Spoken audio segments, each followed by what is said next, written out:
How do you feel? Hot. Hot? Dying. You're not dying, Keegan. You're alive. You're breathing.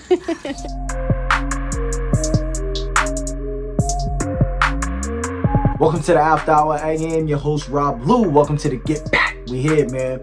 Episode 8, man. 1 week away from elimination. Week 3 results are in. We are 1 week away to find out who will be eliminated and what 2 people will be moving on to the finals. This year will be crowned Get Back Season 1 champion. Episode 8, man. The Get Back, the After Hour. We here. Let's get into it. Let's go.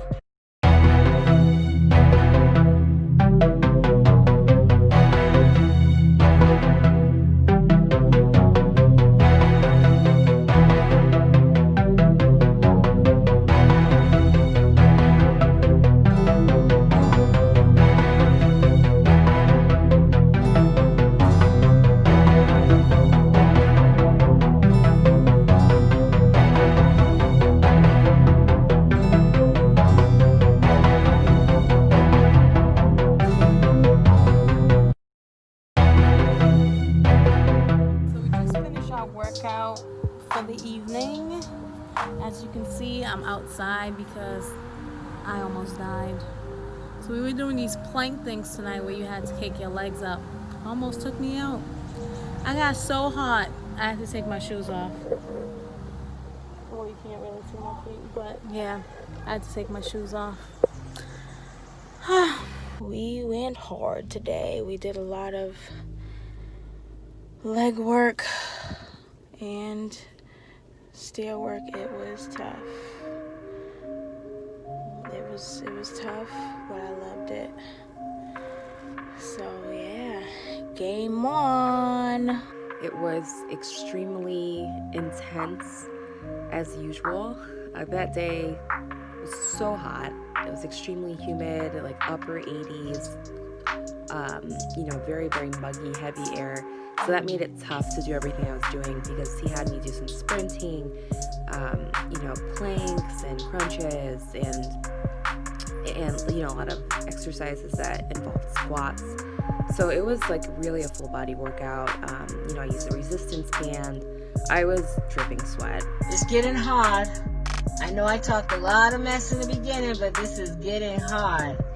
But I am not giving up. That is what we don't do. So I'm tired. I had a really great workout today. I'm feeling it, but I'm looking forward to the weekend, to the weigh-in this week to see who's going home, and it ain't gonna be me.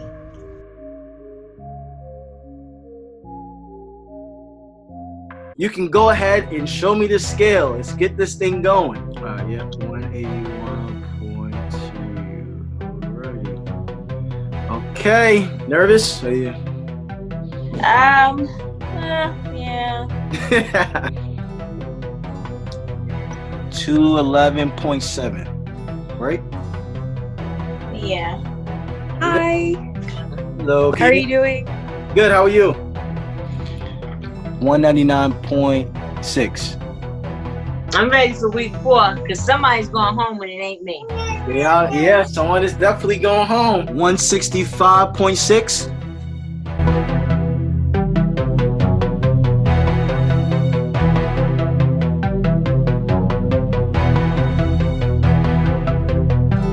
Week 1 is in the books. Week 2's in the books. Week 3 just wrapped up. How you feeling about week 3? It was really good. That's kind of like the midpoint of this whole 5-week challenge, kind of. Mm-hmm. So I definitely see progression. I definitely see more motivation. Definitely see a difference. She's been saying her clothes are fitting her differently. Her leggings are getting looser, so I'm pretty excited for her and, of where she has come this far. This week been great, man. Switched it up a little bit. Kind of improvised a lot of all the things that we've been doing from week 1 and week 2. So we just put it all together. So like a superset. Had a little different switch. I can't lie to you. Had a little different switch. We ran into a roadblock that I also can't lie to you that I suspect that we ran into, like the general fatigue. Like, oh, you're all right. You got the first couple weeks of pumping, and it's like, I gotta still do this. I don't have the body I wanted to. It's all right, so keep going. So that's been difficult. Week 3 was good. I want to say that week 3 was more of like a practicing mental toughness. So it's more of like really like now that we're here, now that we're acclimated, it's more of the mental where it's like your mind starts to tell your body like, "Dag, I don't know if I can do it," but your body can go a little harder. You can push yourself a little harder. So I think this week was really mental toughness and really pushing through that exercise because it doesn't really get easier. You just get more acclimated to it. And I feel like it was something where she really had to tell herself in her head, like, I got this, keep going. So I feel like this was really not necessarily a physical challenge this week, but more of a mental challenge. What's one of the toughest things that you did have to overcome this week? I think that when most of us think about weight loss and our weight loss goals, we want to see results, and then it can be very discouraging when we don't. For me personally, last month I actually was losing weight. I think I lost maybe like 6 pounds, and then I kind of saw myself kind of gain that back. So that was a huge, that was very discouraging for me. But I think what I'm realizing is that when getting healthier, it's not just like a quick fix, like, like, oh, let me lose like 15 pounds in 6 weeks and then look amazing and then like it's all done. I think these things can take longer than most people realize. Like I said last week, it was just that voice, but this week was super tough. Like literally my emotions got the best of me, that to the point where I actually shedded a tear this week during a workout. I needed to release something that was blocking something, you know what I mean? That energy. So there was just one exercise that I was doing, just strength training, and it was my upper body, and I just could not do it for some reason, and it just took a toll on me, and I just burst out into like tears, and I just released. And after I released that, it was just like literally we got through the set with no issue. It was crazy. I knew that when I weighed in week 3 that it wasn't going to be as much as I wanted it to be. Mm-hmm. I didn't walk as much. I had to, had some appointments I had to make, Mm-hmm. So, I didn't do as much as I did in week 2, but week 4, I'm ready. Eating. Like, just nutrition is like 80% of it, so it just gets tough. It gets tough when... What is one thing this week you had to overcome? She gained 2 healthy, pounds. but and then week 3, she just weighed in at 199. So Nice. she lost a pound from week 2 to week 3. Yes, yeah. So what's kind of your response of kind of hearing that feedback? Typically the body fluctuates, because with water weight and stuff, depending on what time she weighed in. Us leaning out her body more and our muscles are starting to get activated. The muscles will weigh more than the fat, you know what I mean?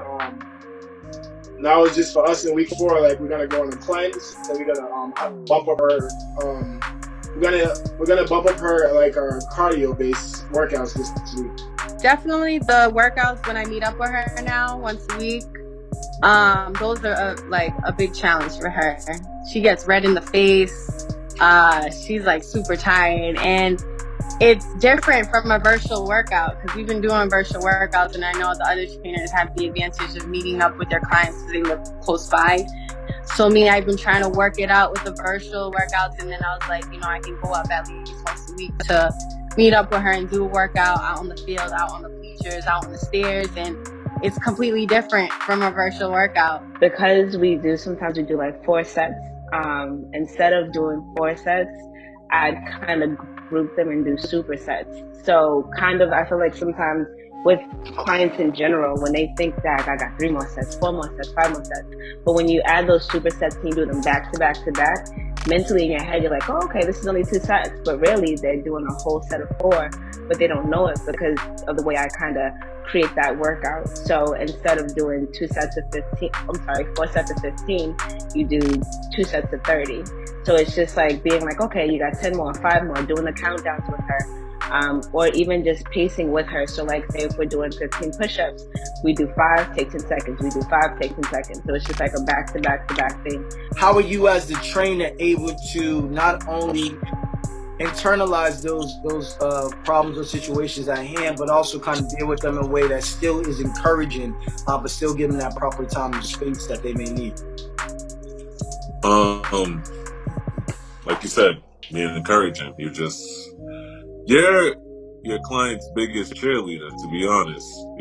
Like, that's why they're here with you. Like, the support system or what have you, like thereof, is not, appealing enough. So that's why they have chosen you to be that for them. So it's literally that first. You have to encourage. You have to just make them believe, not even make them believe, know that they'll get the job done for themselves. Next time on the Get Back. Overall, I'm just happy to be here and have started this journey. So I look forward to continuing the journey, and I know that I will. So I would love to win this challenge. But for week 4, I want to have some good news. I'm hoping that we can make it all the way through. I can't lie to you, me and Sabrina want this bad. We want to be season 1 champs bad. So we're going to do everything we can, man. The results are in. We know who's going to be moving on, and we know who unfortunately is going to be going home. Any last words you got for the people? Everybody just keep your head in the game, man.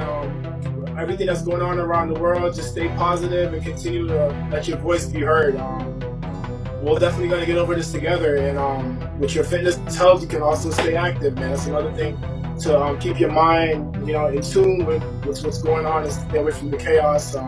Keep your body active and, just stay fit.